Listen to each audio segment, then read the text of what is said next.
하기 전에 먼저 잠깐 기도하겠습니다. 하나님 아버지, 이 시간 저희들이 주님의 말씀을 듣기 원합니다. 부족한 종을 세워주셨사오니 종의 연약한 모습은 감추어 주시고 하나님의 말씀만이 온전히 증거되게 하여 주옵소서. 감사드리고 우리 주 예수 그리스도의 이름으로 기도드립니다. 아멘.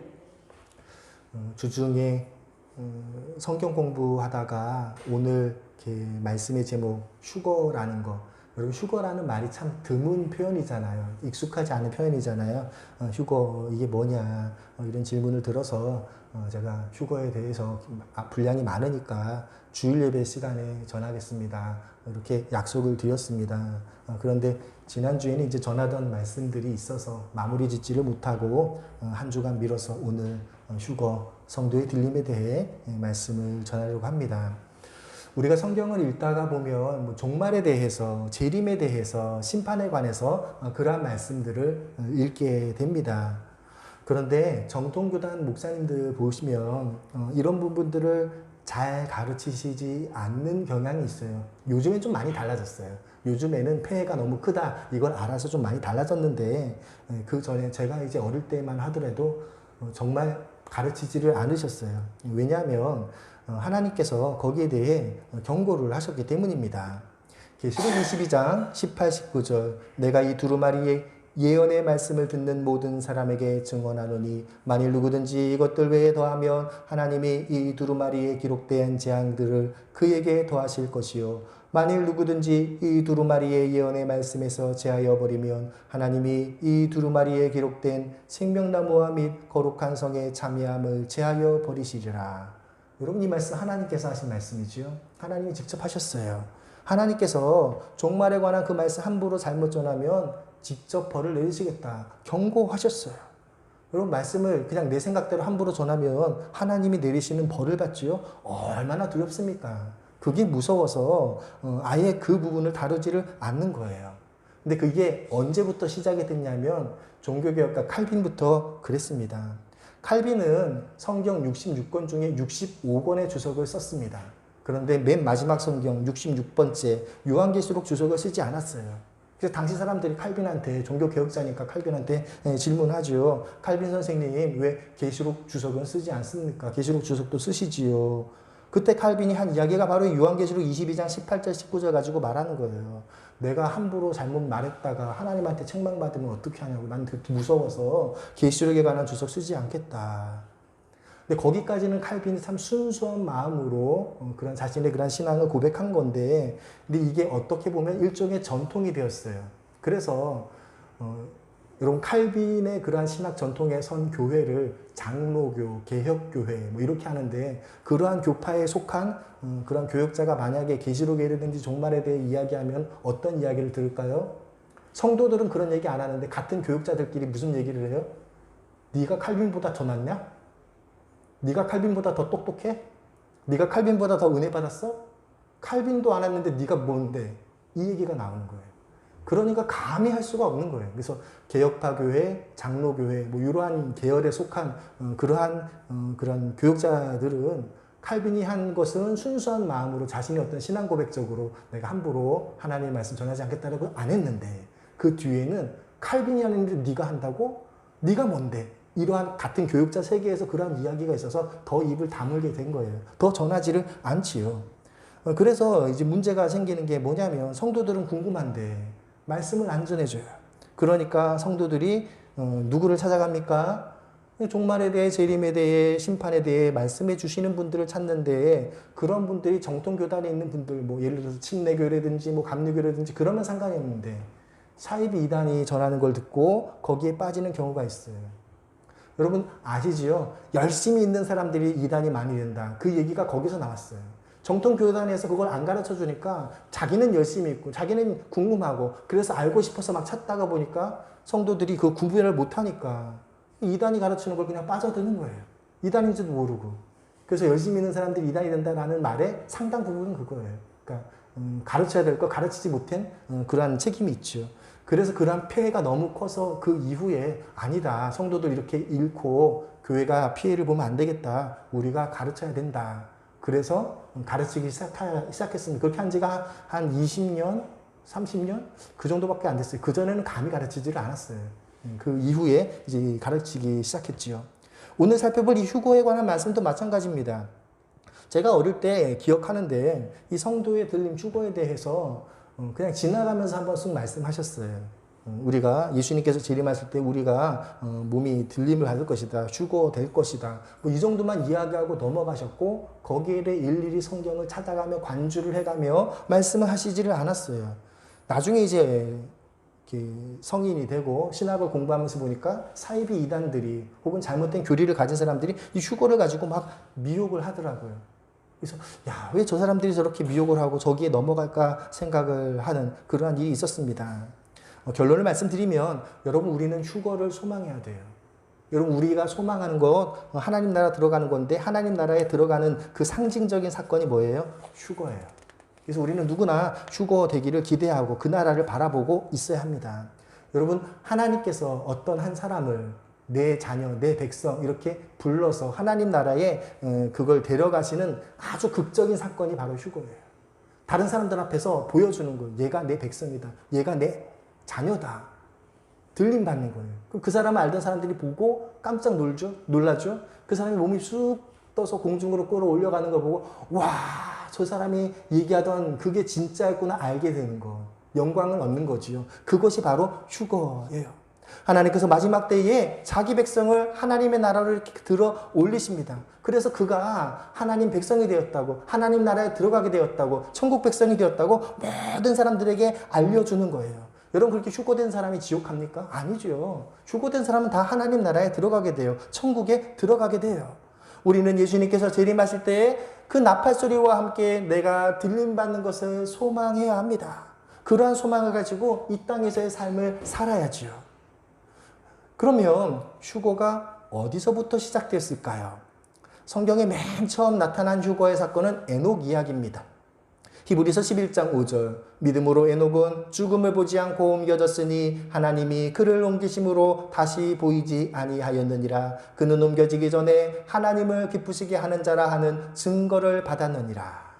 하나님께서 에녹을 너무너무 사랑하셨습니다. 그래서 에녹이 죽음을 겪는 것을 싫어하셨어요. 여러분 사람이 죽을 때 편안하게 죽는 경우도 있지만 고통스럽게 죽는 경우도 있지요. 노환으로 죽는다 하더라도 하나님께서 에녹을 너무 사랑하셔서 에녹이 그 죽음을 겪을 때 고통을 겪는 게 싫으셔서 에녹은 죽음을 겪지 않고 바로 하나님 나라로 데려가셨어요. 여러분 그게 첫 번째 휴거예요. 에녹이 이렇게 하나님께서 옮겨주신 것, 휴거를 받게 된 그 이유가 뭡니까? 이 히브리서 11장 5절 말씀 보면 하나님을 기쁘시겠다는 거예요. 여러분 휴거를 한 사람들은 어떤 사람들입니까? 하나님을 기쁘시게 한 자들이에요. 하나님을 기쁘시게 한 자들이 휴거를 하는 거예요. 여러분 내가 하나님을 기쁘시게 하면 내가 나중에 휴거하게 되는 거예요. 여러분 우리의 삶의 목적이 하나님을 기쁘시게 하는 것이 되시기를 바랍니다. 여러분 내가 무엇을 하건 일을 하건 밥을 먹건 잠을 자건 무엇을 하건 하나님을 기쁘시게 하는 그 목적을 가지고 살아간다면 하나님께서 기뻐하시고 여러분들을 하나님 나라로 불러 올리실 거예요. 바로 히브리서 11장 5절 말씀이 그걸 이야기하는 거예요. 오늘 구약의 말씀 창세기 5장 22절 무드셀라를 낳은 후 300년을 하나님과 동행하며 자녀를 낳았으며 그리고 24절 에녹이 하나님과 동행하더니 하나님이 그를 데려가심으로 세상에 있지 아니하더라. 여러분이 창세기 5장 이 짧은 에녹에 관한 말씀을 보면 에녹이 하나님과 동행했다라는 말이 2번 나와요. 하나님과 동행했다. 하나님과 동행했다. 여러분 하나님께서는 하나님의 사람 에녹과 동행해 주셨습니다. 에녹은 그의 평생에 걸쳐서 하나님과 동행했습니다. 에녹은 하나님과 동행하는 일상생활을 살았어요. 그래서 에녹이 하나님과 동행하면서 자녀를 낳았다라고 말해요. 그게 뭐냐면 다른 사람들처럼 여러분 다른 사람들도 자녀를 낳고 양육하죠.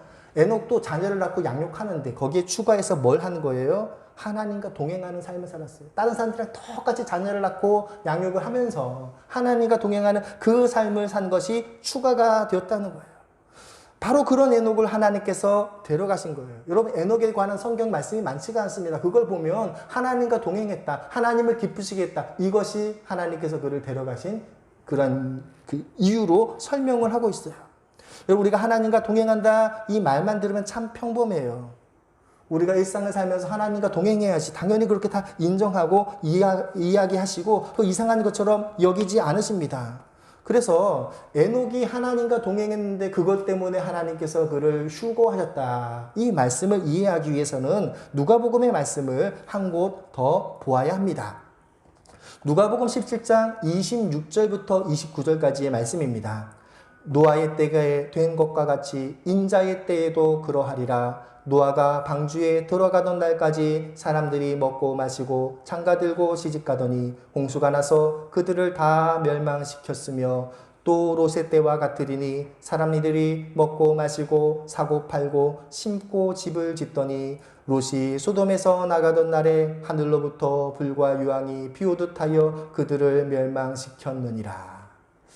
자, 여러분, 노아의 때, 롯의 때처럼 인자가 임하는 것, 예수님이 재림하시는 그때도 똑같다는 거예요. 무엇이 마찬가지라고요? 노아, 롯, 예수님의 재림, 이 세 가지 시기의 공통점은 사람들이 먹고 마시고 장가들고 시집가고, 그치요?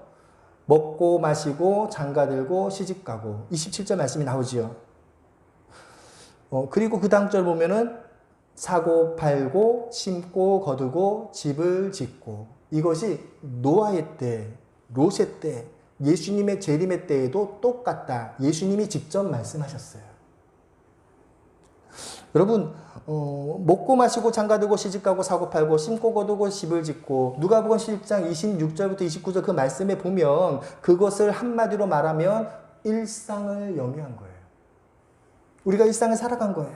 여러분, 종말의 시기에도 다른 시기랑 똑같이 일상을 영위합니다. 에녹의 그 표현을 말하면은 자녀를 낳았어요. 300년 동안 자녀를 낳고 기르는 것, 일상을 산 것. 누가복음의 표현을 말하면은 사고 팔고 심고 거두고 집을 짓고 시집가고 장가가고 먹고 마시고 그러한 삶을 살았다는 거예요. 똑같이 일상을 살았습니다. 차이는 뭐예요? 다른 사람들은 그렇게만 살고 끝났다면, 노아라든지 아니면 하나님께서 택하신 사람들은 하나님과 동행하는 것이 추가가 된 것, 그것이 차이예요. 그것 빼고는 다른 사람들이랑 다른 세상 사람들이랑 똑같았다. 예수님이 그렇게 말씀하고 계십니다. 누가복음 17장 34절 35절 내가 너희에게 이르노니 그 밤에 둘이 한자리에 누워 있음에 하나는 데려감을 얻고 하나는 버려둠을 당할 것이요 두 여자가 함께 맷돌을 갈고 있음에 하나는 데려감을 얻고 하나는 버려둠을 당할 것이니라. 여러분, 종말의 시기에 휴거가 되는 사람, 휴거당하지 않고 버림받는 사람, 똑같이 일상을 영위했습니다. 그래서 이 두 사람이 같이 일을 하고 같이 잠을 자는데 하나는 데려감을 당하고 하나는 버려둠을 당했대요. 여러분, 우리가 성경에서 종말에 대한 말씀을 읽을 때 어떤 걸 떠올리십니까? 전쟁이 나고 박해가 일어나고 난리가 나고 어려움을 겪는 그러한 상황을 생각하는데, 그것이 종말의 때다라고 생각하는데, 제가 지금 소개한 말씀들을 보면 종말의 때에 또 다른 측면이 있어요. 사람들이 일상을 누리려다가 갑자기 종말이 닥치는 그러한 것도 말씀하시는 거예요. 여러분, 요거는 이제 나중에 이제 다른 시간에 다룰 겁니다. 오늘은 이제 휴거에 집중하기 때문에 그것을 이렇게 이런 상황을 설명하는 성경 구절도 있습니다. 이렇게 이야기하고 넘어갈 거예요. 여러분, 예수님께서 내가 도적같이 온다 말씀하셨지요. 예수님이 도적같이 오신다는 표현이 뭐예요? 오늘 저녁에 도둑이 들 걸 알면 깨서 방비를 할 텐데, 오늘 저녁에 도둑이 올 줄 모르고 똑같이 평소와 똑같이 잠들었다가 도둑 맞게 된다. 그거 이야기 하시는 거지요. 예수님은 도적같이 오신다. 이건 뭐냐? 똑같이 일상을 살고 있을 때 예수님이 재림하신다. 그 얘기 같은 맥락이에요. 그러니까 성경에는 두 가지가 다 나와요.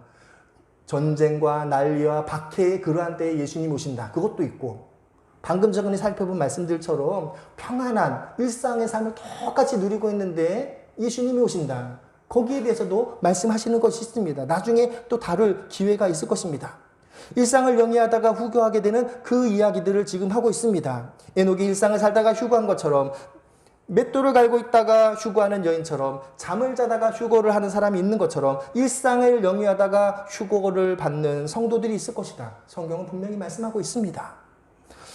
여러분, 근데 이 사람들 중에 어떤 분들은 이 누가복음 17장 34절 35절 이 말씀을 성도들에 대해서 한 거다 이렇게 또 생각을 하시는 분이 계셔요. 그래서 신앙생활 열심히 한 성도는 하나님께서 데려가시고 신앙생활 열심히 안 한 성도는 내버려 두고 이렇게 말씀을 하시는 분이 계신데, 그런데 이 누가복음 17장에 있는 그 말씀의 맥락을 보면 그 말씀은 그렇게 하신 것 같지가 않습니다. 문맥을 살펴보면 믿는 자와 믿지 않는 자 같이 말씀을 하고 있어요. 누가복음의 17장에서 예수님이 하신 말씀은 노아의 때처럼 롯의 때처럼 예수님이 재림하실 그때에도 사람들이 시집가고 장가가고 먹고 마시고 심고 거두고 이러한 일상을 살다가 종말이 닥친다, 그 이야기를 하지요.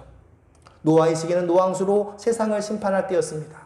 롯의 시기는 하나님께서 소돔 고모라를 불로 심판하는 심판의 시기였습니다. 이 두 가지 시기가 똑같이 예수님의 재림의 시기도 심판의 시기인데, 그때 어떤 일이 있다고요? 똑같이 일상을 영위하는데 잠을 자고 일을 하고 이러한 것으로 말씀을 하신 거예요. 그러니까 이 34절 35절 요 말씀은 두 명의 성도가 일을 하는데 신앙생활 열심히 한 성도는 휴거되고 열심히 안 한 성도는 버림받고, 이 얘기가 아니라 세상 사람들이 똑같이 믿는 자나 믿지 않는 자나 똑같이 일상을 살고 영위를 하고 있는데 하나님께서 그 중에 성도들은 데려가시고 하나님을 믿지 않은 사람들은 내버려 두셨다, 이렇게 말씀을 이해하는 것이 누가복음 17장의 문맥에 합당한 거예요. 이 34절 35절만 보면은 성도들 중에 데려가고 성도들 중에 버림받고 이렇게 오해할 수 있는데, 아까 읽었던 그 24절 거기서부터 말씀을 보면 이렇게 해석할 수가 있습니다. 근데 제가 이 34절 말씀 보면 한 가지 독특한 것이 있어요. 노아의 시기, 롯의 시기와 같이 먹고 마시고 장가들고 시집가고 이 표현이 아니라 34절은 어떻게 표현해요? 일을 하고 잠을 자는 것으로 일상을 표현했어요.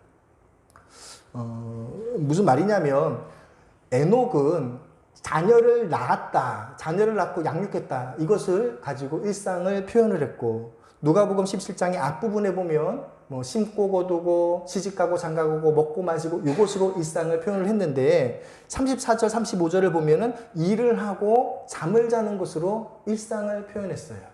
그러니까 일상을 살았다는 건 똑같은데 그것을 표현하는 방법이 34절 35절에는 잠을 자고 일을 하고, 왜 잠을 자고 일을 하는 것으로 일상을 표현했을까요? 예수님께서 감람산에서 재림하십니다. 그거는 상식으로 아십시오. 여러 번 말씀드렸으니까. 예수님께서 재림하실 장소, 성경에 이미 예언이 되어 있는데 예루살렘에 있는 감람산에 재림하셔요. 그런데 이 감람산에 재림하시는데 이 감람산은 팔레스타인에 있습니다. 그러면 팔레스타인과 지구 반대편에 사는 사람들은 만약에 예수님께서 낮에 재림하시면 그 사람들은 그 시간이 언제예요? 밤이에요. 만약 예수님께서 밤에 재림하시면 지구 반대편에 있는 사람들은 그 시간이 언제예요? 낮이에요. 그래서 이렇게 이야기하신 거예요. 예수님이 재림하실 바로 그 시점에 내가 있는 곳이 낮인지 밤인지에 따라서 이 표현대로 어떨 때는 일을 하고 있다가 휴거를 하게 될 것이고 어떨 때는 그냥 잠을 자고 있다가 휴거를 하게 될 것이다, 이 이야기를 하시는 거예요. 예수님이 재림하실 바로 그 시점에 모든 사람들이 똑같이 일상을 살아갑니다. 마치 롯의 시대처럼 노아의 시대처럼 종말의 시대에도 믿는 자나 불신자나 똑같이 일상을 살아가는데, 예수님을 믿는 사람들은 하나님께서 부르셔서 휴거를 받고 구원을 받고 들림을 받겠지만 믿지 않는 사람들은 버려둠을 당할 것이다 라고 말씀하시는 거예요. 첫 번째 휴거된 사람 에녹도 마찬가지예요. 그는 다른 사람들과 똑같이 자녀를 300년 동안 낳으면서 양육했는데 다른 사람과의 차이가 뭐라고요? 하나님과 동행했어요. 하나님과 동행하는 삶을 살았어요. 에녹의 가족의 입장에서 보면 이런 겁니다. 아버지가 일 나가셨어요. 근데 안 들어오셔요. 저녁이 됐는데 안 들어오셔요. 나가보니까 도끼가 그대로 놓여있어요. 어디 가셨지? 하나님이 데려가셨구나. 나중에 알게 되는 거예요. 혹은 아버지가 저녁에 이제 주무셔요. 아침에 일어나가지고 아버지 늦게 나오시네. 문을 열었더니 아버지가 누웠던 이부자리는 그대로 있는데 아버지는 안 계셔요. 화장실 가셨나? 안 계셔요. 하나님 데려가신 거예요. 휴거가 그런 식으로 일어났다는 거예요. 종말의 시대에는 다양하게 나타납니다. 어떤 성경에는 일상이 무너진 것으로 묘사하지만 제가 오늘 살펴본 말씀들을 보면 똑같이 일상을 사는데 종말이 임한다, 이러한 말씀도 분명히 있어요. 그리고 그때에 하나님의 백성이 들림을 받는 조건은 단 한 가지입니다. 하나님과 동행하느냐 그렇지 않느냐. 히브리서 11장 5절 말씀을 보면은 하나님을 기쁘게 했느냐 그렇지 않느냐, 그것이 그가 들림을 받았느냐 들림을 받지 않았느냐에 대한 유일한 비결로 하나님께서 말씀을 하고 계십니다. 그러면 휴거가 일어나는 표면적인 이유가 무엇일까요? 왜 시한부 종말론자들이 말하는 것처럼 환난을 피하기 위해서 우리가 들림을 받는다, 이러한 말에 넘어가면 안 될까요? 요한복음 14장 3절, 가서 너희를 위하여 거처를 예비하면 내가 다시 와서 너희를 내게로 영접하여 나 있는 곳에 너희도 있게 하리라. 여러분, 휴거가 일어나는 그 성경적인 이유를 예수님이 친히 밝히셨습니다. 요한복음 14장 3절 말씀 보시면 예수님께서 부활 승천하신 것은 이유가 있습니다. 목적이 있습니다. 우리의 거처를 만들기 위해, 여러분 거처가 집이지요. 우리 집, 내 집을 만들기 위해 승천하셨어요. 그리고 우리 거처를 다 만드시면 내가 다시 오겠다, 분명히 약속해 주셨습니다. 여러분, 예수님이 재림하시는 그 시점, 휴거가 일어나는 시점은 언제입니까? 하나님 나라의 우리의 집이, 우리의 거처가 다 완성되었을 때에 예수님은 다시 오십니다. 재림하십니다. 이것이 성경에서 우리가 성경적으로 해석할 수 있는 그 사실이에요. 제가 왜 이 이야기를 하냐면, 여러분, 어떤 이 사이비 이단들 중에 이 휴거를 가지고 미혹한 사람들은 임시거처다, 공중재림, 지상재림 이렇게 구분해서 미혹하는 분들이 있어요. 그런 미혹들 다 거짓말이에요. 가짜예요. 왜? 성경에 안 나와요. 그런 얘기가 없어요. 여러분, 신랑이 신부를 데리고 이제 이렇게 신혼집을 보여줘요. 여기 이제 이 집이 이제 신혼집이야. 우리 여기서 살게 될 거야. 그러고 나서 들어가 보겠지요. 근데 이 시한부 종말론자는 뭐예요? 여기가 신혼집이야. 우리 여기서 살게 될 거야. 그리고 밖에서 7년 동안 지낸다는 거예요. 말이 안 되죠. 휴거된 다음 바로 하나님 나라 들어가는 거예요. 근데 그거를 7년 동안 공중에서 있고, 그동안 땅에서는 환난을 겪고, 그 다음에 뭐 다시 이제 예수님께서 심판하시고 뭐 올라가고, 이거는 고난을 안 받는다, 그 이야기를 하기 위해서 억지로 인간의 꾀로 그렇게 풀이를 한 거지 그렇지가 않습니다. 다음으로 신약의 말씀을 보면 그 휴거의 순서에 대해서 사도 바울 선생님께서 말씀하십니다. 데살로니가전서 4장 13절, 형제들아, 자는 자들에 관하여는 너희가 알지 못함을 우리가 원하지 아니하노니 이는 소망이 없는 다른 이와 같이 슬퍼하지 않게 하려 함이라. 자, 사도 바울은 죽은 성도들 때문에 슬퍼하는 자를 위로하기 위해서 휴거의 과정을 설명하고 계십니다. 여러분, 신약 성경 중에 가장 먼저 기록된 책이 어떤 책인지 아십니까? 데살로니가 전서 아니면 후서예요. 그러니까 데살로니가 전서, 후서 나눈 기준은 뭐냐면 분량이 많으면 전서, 분량이 짧으면 후서, 이렇게 했어요. 그래서 이 두 책이 거의 6개월 정도 어간을 두고 기록했기 때문에 거의 동시기에 기록을 했고, 이 두 권의 책이 제일 먼저 기록된 신약 성경이에요. 예수님이 부활 승천하신 이후의 시점을 기점으로 하면 15년, 16년, 길어도 20년이 안 되는 짧은 시기에 이 데살로니가 전후서가 기록이 됐습니다. 당시 성도들은 예수님이 금방 재림하실 줄 알았습니다. 그래서 열심히 신앙생활을 하고 있는데 같이 신앙생활을 하고 있는 성도가 죽었어요. 사랑하는 부모님이 돌아가셨어요. 그래서 이제 슬퍼하다가 의문이 생긴 거예요. 나는 살아서 주님을 뵈면 되는데 먼저 돌아가신 내 아버지, 내 어머니, 사랑하는 집사님, 저분 어떻게 되지? 의문이 생긴 거예요. 그리고 그 의문에 대해 사도 바울이 이 신약의 말씀처럼 풀어서 설명하십니다. 14, 15절, 우리가 예수께서 죽으셨다가 다시 살아나심을 믿을지인데 이와 같이 예수 안에서 자는 자들도 하나님이 그와 함께 데리고 오시리라. 우리가 주의 말씀으로 너희에게 이것을 말하노니 주께서 강림하실 때까지 우리 살아남아 있는 자도 자는 자보다 결코 앞서지 못하리라. 여러분, 예수님 재림하실 때 휴거되는 부류는 딱 두 부류입니다. 먼저 돌아가셨던 성도들이 부활한 다음에 휴거하는 것. 두 번째로 살아있던 성도들이 변화한 다음에 휴거하는 것. 딱 두 개밖에 없어요. 그러면 시한부 종말론자가 말하는 것처럼 우리가 휴거를 하게 되려면 그 전에 뭐가 있어야 돼요? 죽은 성도가 먼저 부활해야 돼요. 근데 죽은 성도가 부활하지도 않았는데 우리가 휴거한다, 이것 자체가 성경적이지가 않지요. 16절부터 18절 주께서 호령과 천사장의 소리와 하나님의 나팔 소리로 친히 하늘로부터 강림하시리니 그리스도 안에서 죽은 자들이 먼저 일어나고 그 후에 우리 살아남은 자들도 그들과 함께 구름 속으로 끌어올려 공중에서 주를 영접하게 하시리니 그리하여 우리가 항상 주와 함께 있으리라. 그러므로 이러한 말로 서로 위로하라. 바울은 죽은 성도 때문에 걱정하고 염려했던 성도들을 위로하기 위해 휴거의 순서에 대해 설명하십니다. 죽은 자가 부활을 한 다음에 휴거를 하게 될 것이다 라고 말해요. 그리고 뒤이어 육체가 살아있는 자도 휴거하게 됩니다. 바울은 성도들이 이렇게 들림받는 것을 분명히 기억하고 서로 위로하라고 말씀하셨습니다. 소망하며 위로를 받으라는 거예요. 하나님께서 물질의 축복을 주시는 것을 생각하고 위로받기보다 하나님의 나라에 들어가는 것을 기대하고 위로하라는 거예요. 우리가 이 땅에서 살아갈 때에 걱정되고 힘든 일, 여러 가지 어려운 일들이 있습니다. 그러한 일들을 보고 두려워하다가도 하나님 나라를 생각하고 소망을 품어야 합니다. 하나님 나라에 내가 어떻게 들어갑니까? 들림받아서 들어가는 거예요. 휴거해서 들어가는 거예요. 나의 육체가 죽었다면 먼저 부활한 다음에 휴거가 있게 됩니다. 나의 육체가 살아있을 때에 예수님이 재림하신다면 죽었던 성도들이 부활하는 것을 먼저 내 눈으로 목격을 하고 그 성도들이 휴거되는 것을 보고 그 다음 나도 뒤따라가게 된다라는 거예요. 그러한 절차들을 기억하고 서로 하나님의 나라를 소망하며 그날을 기다려라. 바울이 그렇게 권면하고 있습니다. 제가 왜 이 수서에 대해 설명하냐면 바로 이 일이 끝난 다음에 바로 최후의 심판이 있기 때문입니다. 16절 주께서 호령과 천사장의 소리와 함께 하나님의 나팔 소리로 친히 하늘로부터 강림하신다. 여러분, 예수님의 재림, 휴거 동시간적인 사건이에요.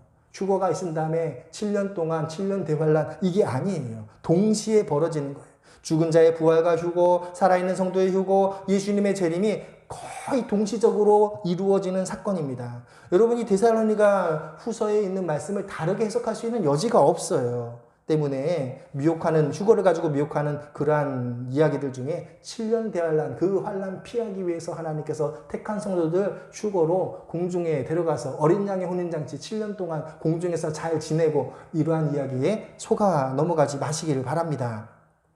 마태복음 24장 30, 31절 그때에 인자의 징조가 하늘에서 보이겠고 그때에 땅의 모든 족속이 통곡하며 그들이 인자가 구름을 타고 능력과 큰 영광으로 오는 것을 보리라. 그가 큰 나팔 소리와 함께 천사들을 보내리니 그들이 그의 택하신 자들을 하늘 이 끝에서 저 끝까지 사방에서 모으리라.